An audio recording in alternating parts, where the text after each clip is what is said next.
this is a project that was kind of like Jim said, previewed yesterday in Jerry Diamond's presentation. It's kind of an offshoot of the San Diego River pilot study causal assessment as it relates to the, well, at the time, the development of the bioelectric objectives and the statewide policy. And they were trying to cater it to California. And so what this is, and that Jerry kind of alluded to yesterday, the San Diego River causal assessment was one where, among other stressors, TDS was listed as a likely candidate cause for the benthic impairment that were seen at the San Diego River mass loading station site. And so what we wanted to do was take a bit further look at that, because the original causal assessment was a little bit inconclusive. We wanted to take those results a little bit further. And that's what this study is going to look at. And so Jerry set me up, like he said, very nicely yesterday. We'll talk about some more of those results. And I first off just wanted to thank Ruth Kolb for funding the study and the follow-up study for the causal assessment. She's really trying to fund these studies to help push forward the science for causal assessment here in California, and as we're kind of to cater it to the California watersheds and so forth. But yeah, so we're going to be talking a bit about that today. So the project purpose was twofold. One was to investigate the influence of groundwater and how that groundwater affects the surface water TDS levels and what's really driving that relationship. And secondly, as the title kind of alluded to investigate the influence of natural concentrations of TDS in the South Coast region, along with the elevated ions associated with those, for example, chloride and sulfate and calcium and so forth, and how that shapes or affects and influences the local BMI communities in this region. It has been alluded to a couple times already when we're talking about causal assessments, but when you're working in urban environments, it can get very tricky to tease apart some of those influences, because you've got multiple different stressors going on, lots of different things impacting the bugs when you're in these lower watershed, high urbanized areas.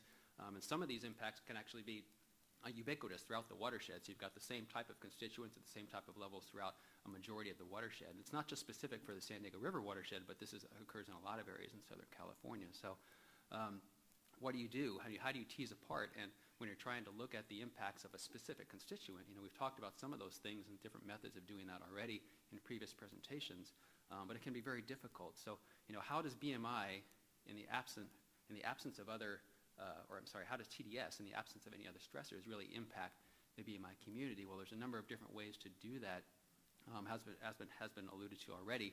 But one of the ways is to isolate that impact. And that can be kind of difficult to do, right? When you're working with other chemical constituents, for example, like pyrethroid pesticides or heavy metals or surfactants, some of the things that you might expect to find in some urbanized areas.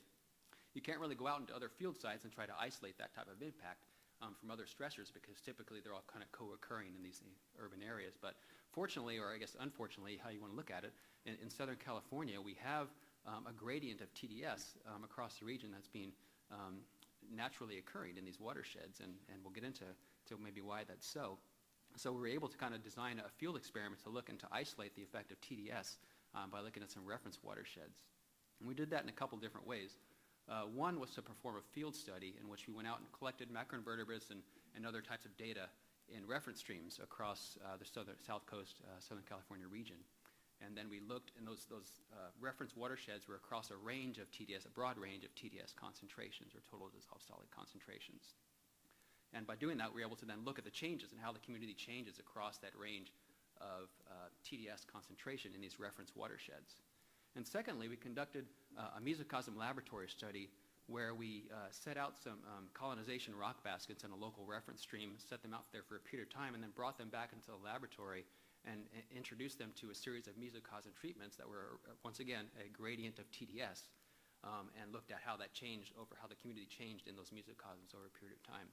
And I'm not going to really talk so much about that one today, just due to lack of time, but I do have some extra slides, and if someone's interested in talking to me about that afterwards, I'd be glad to walk that through with you. But today we're going to focus more on the field study and how that relates to TDS. So first off, we're going to talk about groundwater or sources of TDS to local streams. How do you quantify the source of what's really driving the TDS concentrations in these streams? Well, one way to look at that, to quantify natural versus anthropogenic impacts, is to look at ion ratios, stable isotope ratios. There was a USC study performed a number of years ago where they looked at various different water sources in the region and looked at the stable isotope ratios of those, including imported municipal water, recycled water, urban channels, rainfall, creeks, groundwater, reference creeks and groundwater and so forth. And they were able to plot that, and that's what you see over here on the far left for the different types of potential sources of TDS. And in a separate study, USGS conducted in the San Diego region and other regions of San Diego or Southern California in general, they looked at the same stable isotope ratios in the San Diego River and Los Penasquitos Creek, which is another creek that's just a little bit north of the San Diego River watershed.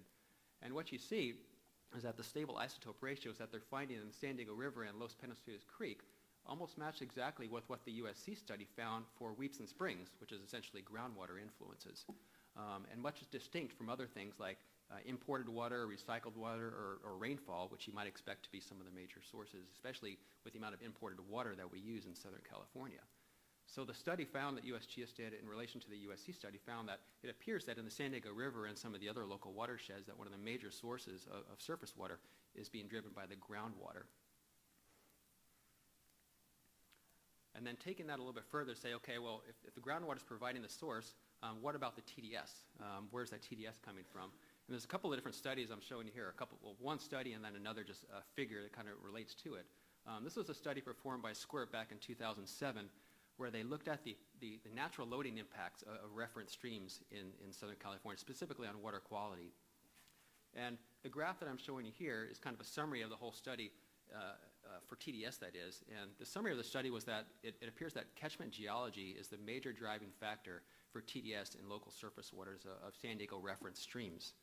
That's shown here in this graph. You've got, they looked at two different types of geology, moving from igneous to sedimentary in various proportions thereof. And what this graph is showing you that as you move from igneous underlaying geology, it had the lowest surface water TDS in those streams. And as you move into greater and greater proportions of sedimentary rock, the TDS in their surface water was getting higher and higher. So what this study essentially showed you is that the underlying geology underlying these reference streams was really driving the surface water TDS in these reference streams. This map is just kind of another way to look at that. What we did is we took a number of different points here. You can see on this map that where water quality was collected throughout the San Diego region and overlaid on top of a USGS map which showed the underlying geological layers. The pink or purple layer here is the igneous and metamorphic layers, and the brown or the tan kind of coloration here you see is the marine and non-marine sedimentary layers. And what you see is that all of the sites that are in this igneous and metamorphic layer are orders of magnitude less surface water TDS concentration in relative to what you're seeing in the sedimentary layers over these other sites. And someone could pose the question and say, well, of course, that makes sense because you have more of your urbanization down at the coast and along that same type of gradient. So, of course, you're going to see higher TDS levels down at the coast where there's more urbanization. But what this graph is trying to show you is that the study, or the map here and the points that we mapped here are basically matching up with what the SWRCB study found back in 2007. And you'll see as I show a couple other graphs here, we're going to see a similar trend with some of these other things too. So what this plot is showing you is that we've got various potential sources of TDS here on the left axis. And in comparison to non-marine sedimentary reference surface stream, or surface water, and marine sedimentary reference stream surface water TDS concentrations. And what you see is that the TDS in the marine sedimentary shallow groundwater matches up almost exactly with what we're seeing in the marine sedimentary surface water in those same streams. So we're seeing a pretty good match here relative to the other potential sources of TDS in the county of the surface water matching up once again to the marine sedimentary groundwater. So it appears as if it's the marine sedimentary geology that's driving a lot of the surface water TDS in these reference streams. And then one final piece of evidence, if you go back a century ago, before a lot of the urbanization really started to take off, we found elevated TDS concentrations in some of these local streams over 140 years ago. There was a USGS paper that was published in 1919 in Sorrento Valley, which is a kind of a northern coastal watershed of San Diego. And they were drilling some wells about 3 miles inland above the marine or the tidal influence. And the paper stated that these wells yielded water which is said to be saline and of very poor water quality. So this is before there was any major influences of TDS or I'm sorry, urbanization to these watersheds, and above the marine influence that we're seeing saline impacts up there. And then another paper published back in series of maps published back in 1878 for Dana Point, which is in lower Orange County, pointed out a couple things. There's a creek right here called Arroyo Salado, which translates into Salt Creek. And then there's another creek, doesn't have an actual name with it, it's just listed as a deep ravine, but it's, in parentheses it's listed saltwater. So even back in 1878, it appears as if groundwater was driving a lot of these elevated TDS concentrations that we're seeing in these watersheds down in southern Orange County and in San Diego County. So moving on that, so we're seeing that it appears as if groundwater is a kind of a major source for a lot of these streams down in the San Diego region, and that the elevated TDS concentrations that we're seeing in these streams appears to be driven by the marine sedimentary groundwater or geological formations. So we want to say, okay, how is that influencing the BMI community? Because it's potentially, it's been this way for a long time, obviously. Potentially the bugs that live in this area have adapted to that side, and maybe we won't see much of a difference between the high TDS streams and the low TDS streams in reference conditions, because maybe the bugs have just adapted to these conditions in this local kind of arid region. So the field study that we performed, like I mentioned earlier, we went out and collected macroinvertebrates and physical habitat data at 29 reference streams. And I have kind of reference streams in quotes there because about half of the streams that we sampled were official swamp reference sites. The other half weren't, although probably some of them probably should be in that reference pool. But all of the samples that were not considered swamp reference streams were sampled in watersheds that had very, very, very minimal anthropogenic impacts, if any at all. But we went through a kind of a series of processing to figure that out and make sure that we were sampling streams that were not being influenced by anthropogenic sources. So these are all located in San Diego County, southern Orange County, and western Riverside County. We measured a bunch of different things, kind of the normal things you'd measure when you go out and do your bioassessments. And of course, TDS and all of the associated ions were measured with that as well. So just a couple of maps here to kind of show you the locations of some of these. This is the northern sites that were in southern Orange County and western Riverside County, kind of all in the coastal foothill plains here, the lower foothills. And then another map showing you the San Diego County locations, once again, kind of in the just the eastern county, just in the coastal foothills. So just some really quick results here before we get into the how TDS impacts these guys. To show you, we had a pretty good taxa richness, at least for this area, which is not known for having the greatest taxonomic richness, but for this area it was pretty good. Lots of sensitive taxa, EPT showed up in numbers in some of the sites. Large percentage of the populations, of some of them were contained of EPT, up to 36%, and even up to 7.3 of those that are considered highly sensitive with a tolerance value of 0.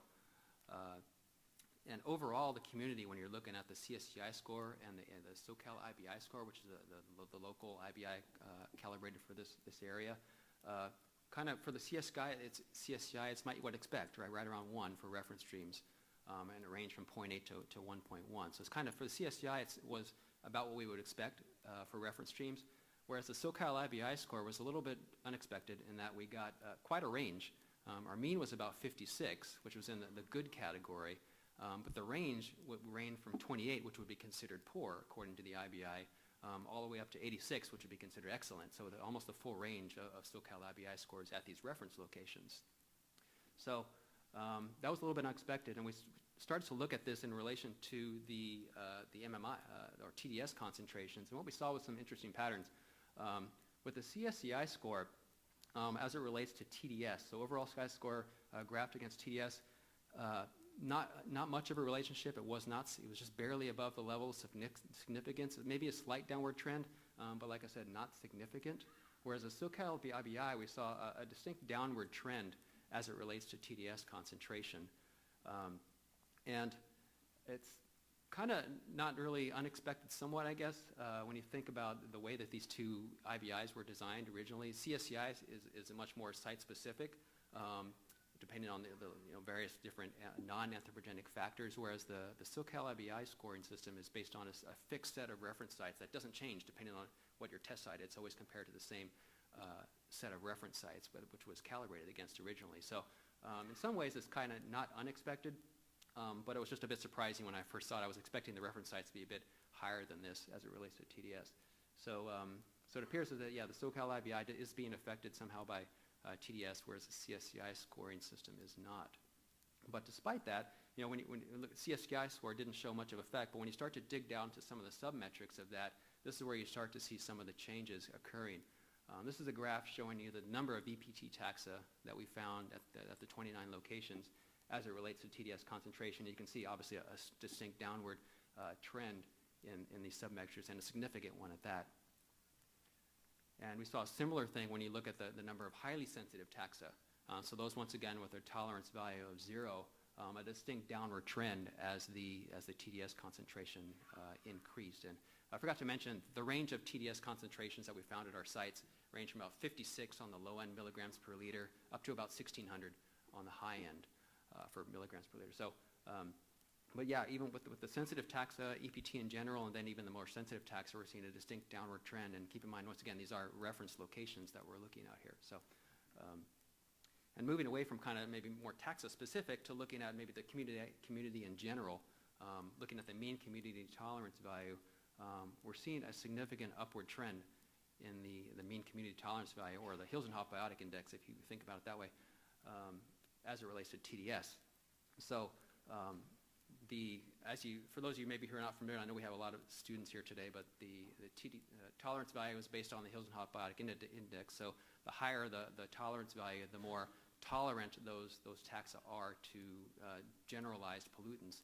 And what we were seeing here was a distinct increase in tolerance as the TDS concentration increased in these streams.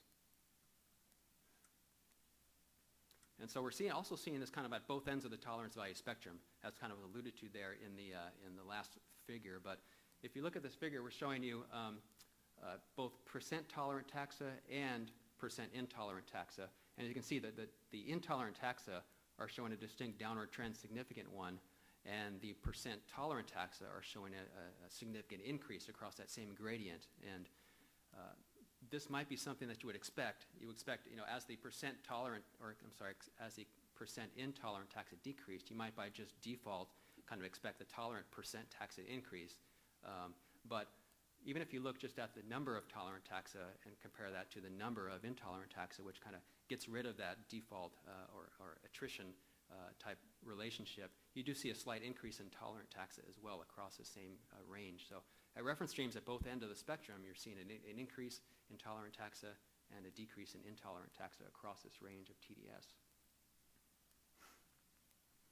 Now this is a graph that Jerry Diamond had showed yesterday. This is the conductivity tolerance scores are one that was developed by Tetra Tech as they were working with the San Diego River causal assessment to try to look at some taxa-specific traits and how those might relate to the TDS concentrations used as maybe a diagnostic tool down the road.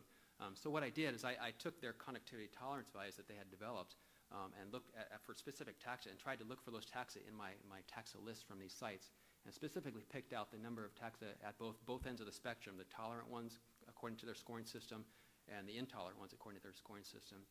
And you can see once again we're showing a really nice trend in both directions as the number of tolerant taxa according to the conductivity tolerance score system that Tetra Tech developed are increasing across this same gradient. Because this is I'm sorry, I forgot to mention at the bottom here. The graph is sites in order of increasing conductivity. So site 1 is the lowest conductivity site, and site 29 is the highest conductivity site, and the number of taxa here on the y-axis. So again, we're seeing a decrease in intolerant taxa according to this scoring system, and an increase in tolerant taxa along that same gradient.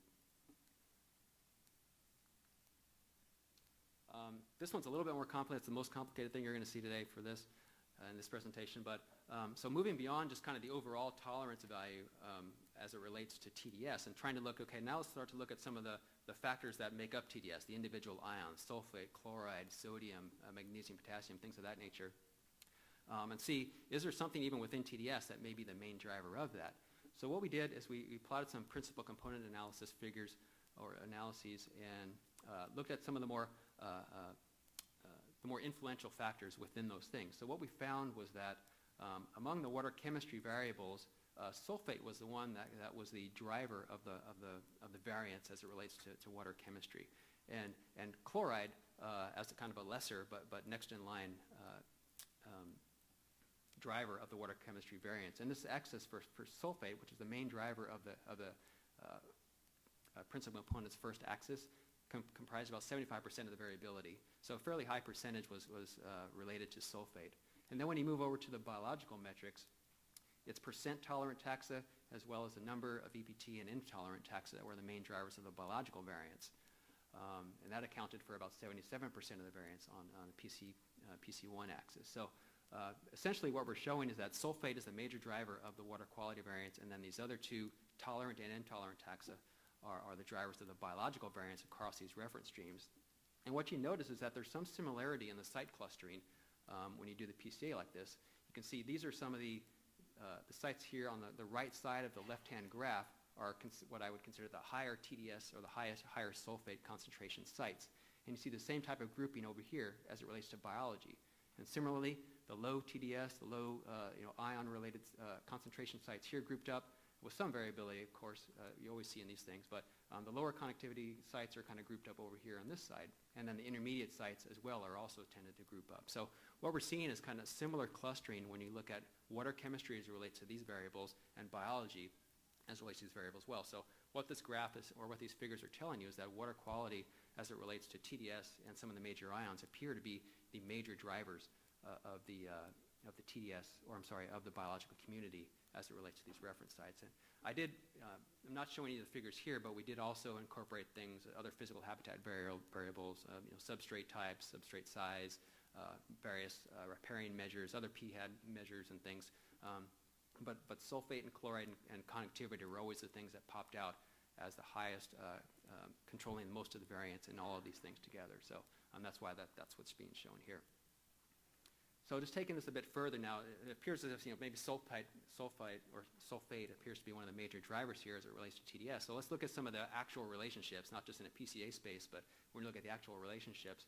And when you look at the individual ions, what you see is that sulfate is the one that kind of stands out once again as the one that has the best relationship with in this case, sensitive EPT.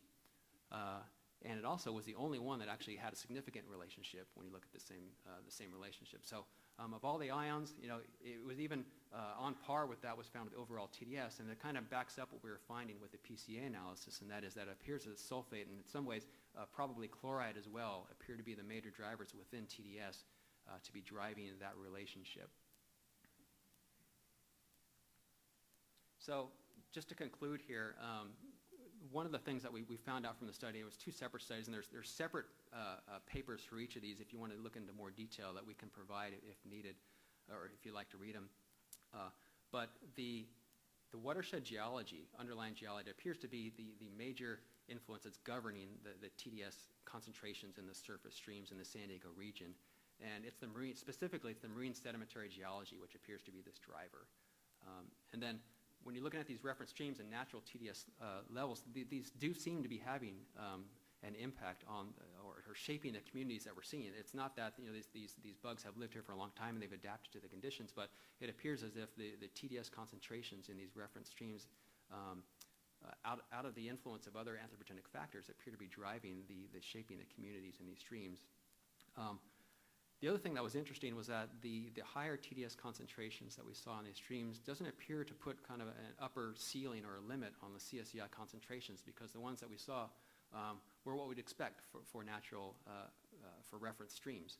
Whereas it does appear to be having an effect using the older system, SoCal IBI system. So, and we saw some really close and significant relationships when you move down into some of the submetrics, not just staying on the surface level of these overall MMIs, which can at times maybe tell a different story, but when you look down at some of the submetrics, this can be the thing that appears to be really driving some of the relationships there. So sulfite and potentially chloride appear to be the things that are the drivers within the TDS realm. And also there's an SMC study that was just published this last year that basically summarized the first 5 years data. They found fairly similar results. TDS was identified as the highest priority stressor, which affects 76% of the stream miles in the South Coast region. And also sulfate.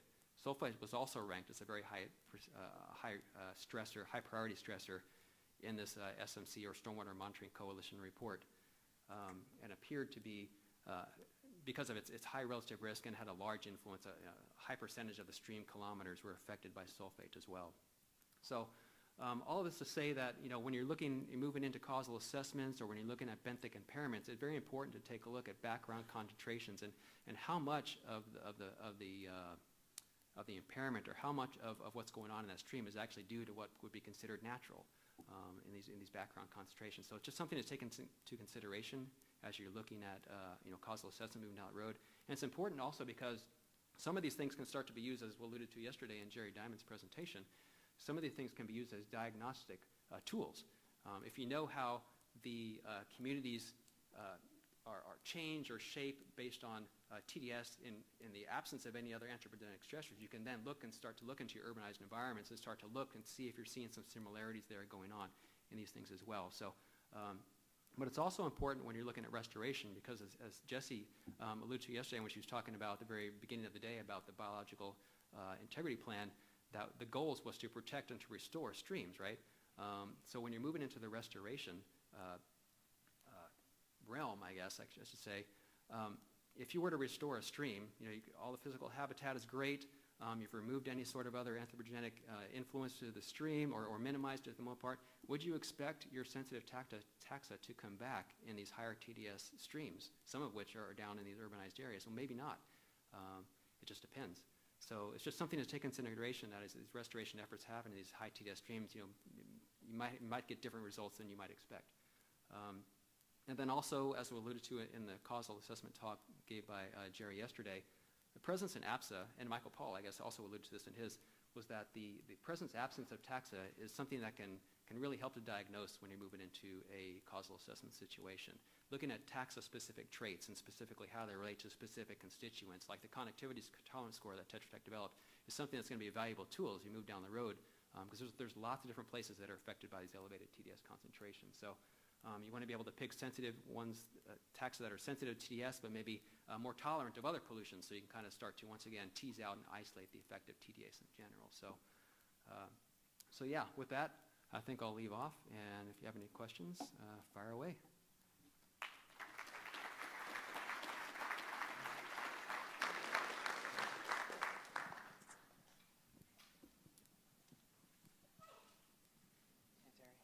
No questions? Oh, there's one. I have a quick one. Do you have any thoughts on what the mode of action for the sulfate toxicity might be? Mode of action. I haven't gone down the toxicity. Well, I'm just curious, why would sulfate have an impact on benthic communities? And I'm not asking as a gotcha, I'm just curious. Yeah, I do have a toxicity background, but I haven't specifically looked at sulfate in general, see how that might impact inverts. So no, that would be something interesting to know. But I'm assuming it probably has something to do with osmoregulation, but yeah. I can't be sure about that. Okay, thanks. Yeah, Rafi's got a question back there.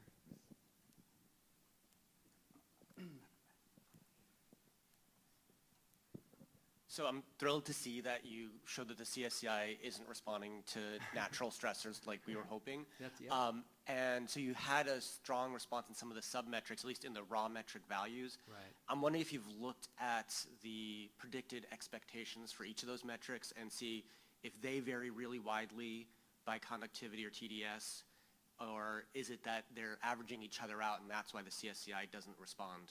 Yeah, so you're asking, maybe do the ODE and the PMMI under the CSCI score, maybe they might be affected more so, or one or the other? Well, raw metrics versus the predicted metrics. Yeah, I did look at that, and it appeared as if the PMMI tended to react a little bit more than the ODE. So yeah, I didn't present that, but I did actually look at that. I just didn't, and they did actually average each other out, like you had mentioned, which I think is what was the intention originally, right? Is for those things to average themselves out, because the ODE appears to be a little bit maybe less sensitive to change than some of the other ones. So, yeah. Is that it? Okay. Thank you. Oh, or am I too late? Okay, go ahead. Okay. The question relates to is we have when I was in east side of it, and then Michael Paul was presenting the ideas of developing the conductivity issues with the Central Appalachian with the macroinvertebrate taxa. So the question related to your presentation would be, would you want to further conduct for more of a taxa-specific, say, either tolerance or the taxa change, say, for mayfly-specific relationship to the TDS, stoneflies, caddisflies, and things like that. So one of the idea was presented was the 300 microsiemens was sort of a cutoff or a break point where about 95% of native taxa over there of the Central Appalachian was being impaired. Yeah. So I guess would be an idea to further the detailed study or analysis of that would be helpful. Yeah, and then I'm curious about the source of sulfate as well. Yeah, I think probably the source of sulfate might be the geology like we talked about, but I think moving on to that taxa-specific trace, I think is something that's interesting. I think Tetra Tech has already started down that road. And the 300 microsiemens that was quoted in the EPA report, that was specific for that region. So you can't apply that 300 microsiemens to Southern California or to Oregon or to Florida. I mean, that was a very region-specific study, depending on the ratios of ions and so forth that were there. So that can't be applied nationwide. Something similar probably could be done here. In fact, I think it looked like somewhere between about 700 and 800 total TDS was where I saw a lot of the breakpoints and a lot of the figures that I looked at. So we're seeing a little bit of difference from that study. But I do think moving down that road of taxa-specific traits is going to be something that's going to be very valuable down the road. Yeah, my follow-up would be actually within mayflies, there are different taxa that has a higher tolerance and a lower tolerance as well. So that would be helpful. Yep. Okay, thanks. Thank you.